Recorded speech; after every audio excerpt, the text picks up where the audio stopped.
Welcome to today's explainer. At first, people thought it was just their phone. You know that exact feeling, right? You toggle your Wi-Fi on and off, maybe restart your device. Then you realize it's actually your laptop, too. Then it's your whole city. Within minutes, millions of people realized something absolutely terrifying. Nothing online was working, and there was zero warning. Just like that, the most basic ways we connect were just gone. No messages. None. You couldn't shoot a quick text to a family member to see if they were okay, or, coordinate a crucial business deal. Just a sudden, dead stop. No payments?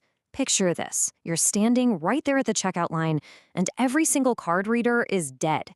Your digital wallet? Yeah, it's just a spinning loading wheel. People were literally stranded at the register, totally unable to buy basic, everyday necessities. No apps, no search engines to even figure out what's going on. In some places, even emergency systems started glitching out.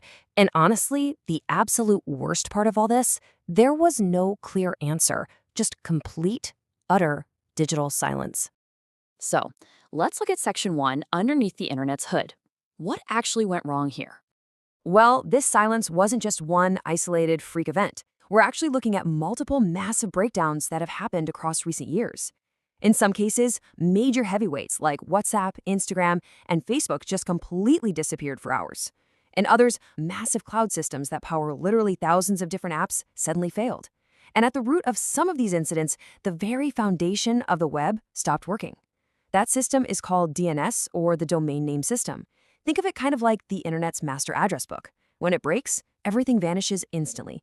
It doesn't even matter if a website is perfectly fine and running. If the address book is gone, your computer has absolutely no idea how to find it. See, we live with this really dangerous divide every single day. We treat the visible internet, the WhatsApps, your banking apps, your food delivery platforms, like they're just magic. But they are entirely 100% dependent on the invisible infrastructure, the DNS, the cloud servers, the hidden plumbing running beneath the surface. Which brings us to Section 2. The domino chain reaction. Let's talk about how the system actually failed. It is so easy to think of the internet as this sprawling, indestructible web that could never be taken down by just a single snag.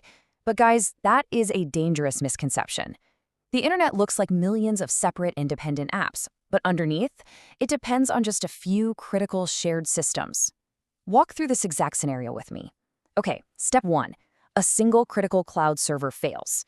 Instantly, banking and delivery apps freeze up, simply because they run on that exact same cloud. Then, messaging platforms go completely dark because their authentication routes through that exact same system. And finally, even essential government services just halt. It's a rapid, merciless domino effect. As one expert so perfectly put it, most people never see these systems. We only see the apps. And that right there is the core of why it feels like the whole world breaks at exactly the same time. We all buy into this dangerous illusion that millions of apps just exist in a vacuum, completely missing the fact that a massive chunk of our global economy sits quietly on the exact same invisible servers, locked away in a few data centers. Moving on to Section 3, a world without connection. Here's what happened during the blackout itself. When these invisible systems fail, the real world gets very messy very fast. For just a few hours, society behaved entirely differently. Social media, our modern town square, went completely, chillingly silent. Local coffee shops and massive retail chains alike were suddenly forced to tape handwritten cash-only signs to their doors. News sites stopped updating in real time. And this immense confusion bred some really unsettling fears that we were under a massive, coordinated global cyber attack. But it wasn't an attack at all. It was simply infrastructure failure. And honestly, that makes it even more unsettling. Now for Section 4, the fragile illusion. Let's uncover the shocking truth here. These massive outages didn't just inconvenience us. They basically ripped the veil off the digital world, revealing a deeply uncomfortable truth about how our society is actually built. Let this sink in for a second. The modern world is not built on apps. It is built on a handful of invisible systems. All that perceive stability, the idea that the internet is this ever-present utility, just like oxygen or gravity, completely disappears the second a routing protocol gets misconfigured or a server farm goes offline. We all realized something super uncomfortable during those silent hours. The internet is not indestructible. Actually, scratch that. It's incredibly fragile. And perhaps most importantly, it is highly centralized. It's basically a fragile house of cards, heavily dependent on just a few major tech pillars, holding up the entire sky. Now, ultimately, the internet came back online. As it always does, right? The engineers scrambled, the DNS routes were fixed up, and our favorite apps slowly flickered back to life on our screens. But after that moment, I don't know, nothing felt fully permanent anymore. Because for a brief, terrifying time, the world saw what life actually looks like when the system holding everything together simply stops.